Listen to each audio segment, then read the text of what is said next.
다음은 내빈 여러분들과 가족 앞에서 서민의 예를 드리는 신랑 신부 맞절이 있겠습니다.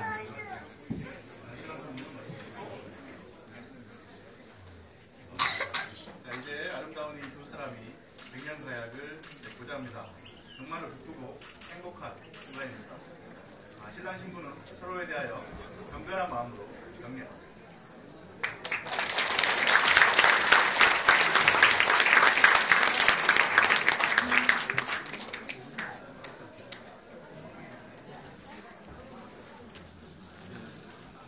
다음은 이 자리에 계신 내빈 여러분들 앞에서 두 사람이 결혼을 약속하는 혼인서약과 두 사람이 정식으로 부부가 되었음을 알리는 신랑 신부 성혼 선언이 있겠습니다.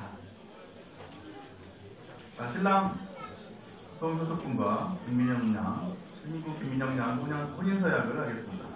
신랑 송효석군과 신부 김민영 양은 어떠한 경우라도 항시 사랑하고 존중하며 어른을 공경하고 진실한 남편과 아내로서 도리를 다할 것을 맹세합니까?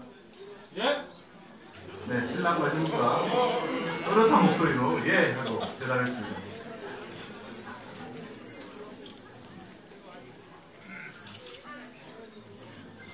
자, 성혼 선언.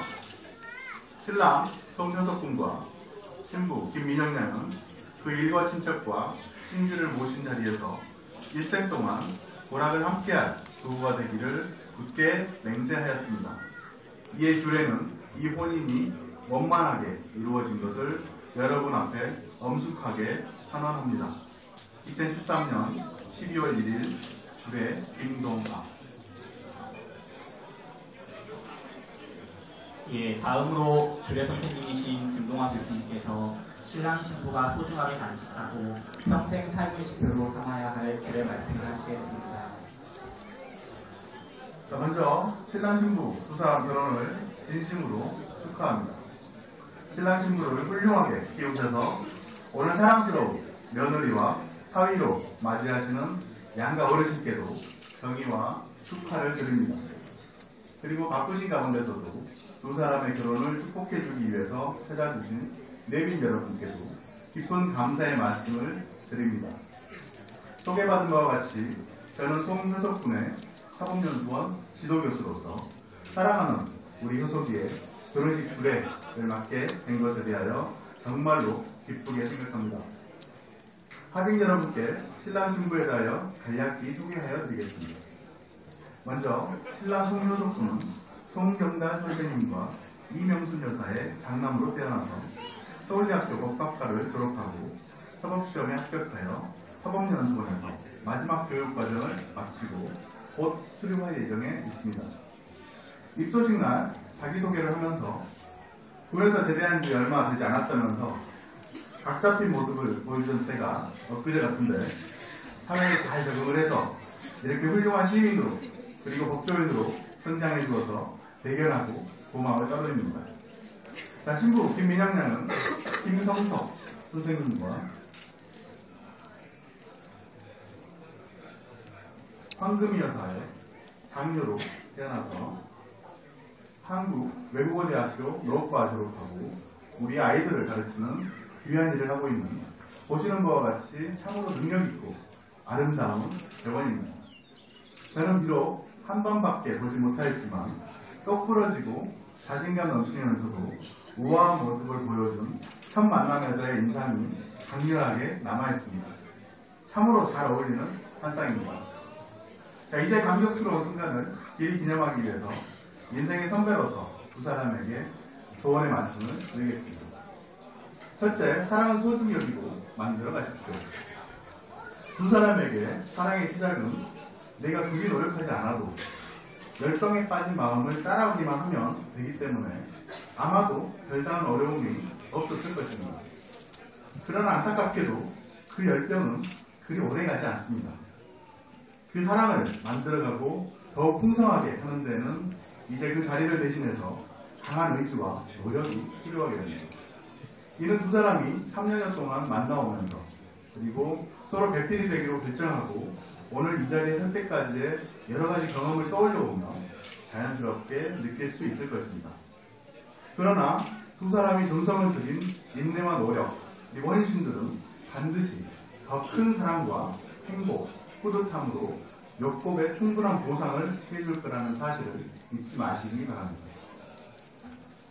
사랑을 지속하는 데 한 가지 좋은 방법은 사랑의 마음을 자주 표현하는 것입니다. 결혼하기 전에는 욕을 먹으면서까지 과감하고 공개적인 애정 표현을 하던 커플들이 부부가 된 이후에는 오히려 남남처럼 지내는 경우들이 꽤 있습니다. 나를 조종하던 누트로핀, 엔돌핀 등 사랑의 호르몬이 시간이 지나면서 점점 생성되지 않는 것이 한 이유라고 합니다. 가족끼리 그런 짓을 해서는 안 된다. 이런 생각을 하시는 분들도 있는 것으로 알고 있습니다. 하지만 부부 사이에 적당하게 애정을 표시하고 외부에 보여주는 것은 전혀 흔한 일이 아닙니다. 두 사람은 매일 끝날 때마다 다정하게 호응하면서 부드러운 사랑의 미러를 나누기 바랍니다.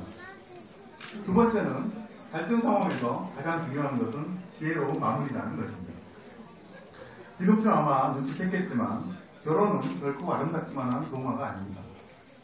홀로 자유를 만끽하던 지금까지는 경험해보지 못한 전혀 다른 종류의 문제들이 두 사람을 괴롭히고 시험할 것입니다. 우리의 수많은 선배들이 선수 결혼 생활을 통해서 체득한 인간적인 덤민들을 여러 차례 알린 바가 있습니다. 이미 2500년 전에 소크라테스는 좋은 사람을 만나면 행복해질 것이고 나쁜 사람을 만나면 철학자가 될 것이다 라고 하였답니다. 베이컨은 사람은 결혼 후에 하루에 7년을 늙는다는 것을 알게 된다 라고 하였습니다. 아마 여기 계신 기혼자분들은 모두가 넉넉히 공감하실 것으로 믿습니다. 결혼 생활에서 갈등은 피할 수 없는 것이기 때문에 중요한 것은 갈등을 어떻게 해소할 것이냐의 문제입니다. 갈등 해소와 관련해서는 다음의 것들이 중요합니다.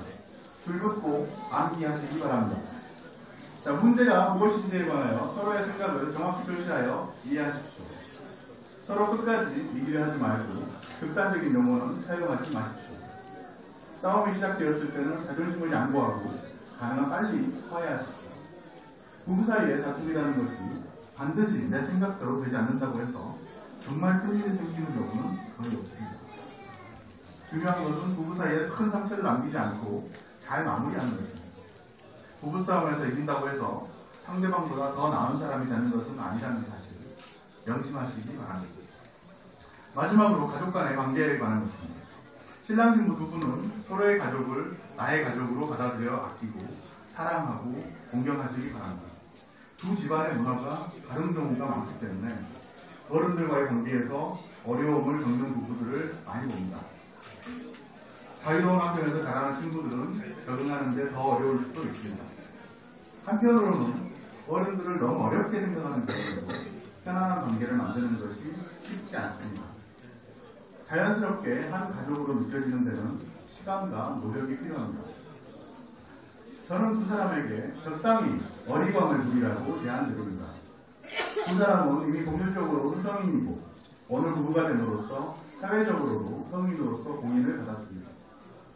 그러나 부모님들께는 사위든 며느리이든 영원히 우리 애들 일뿐입니다.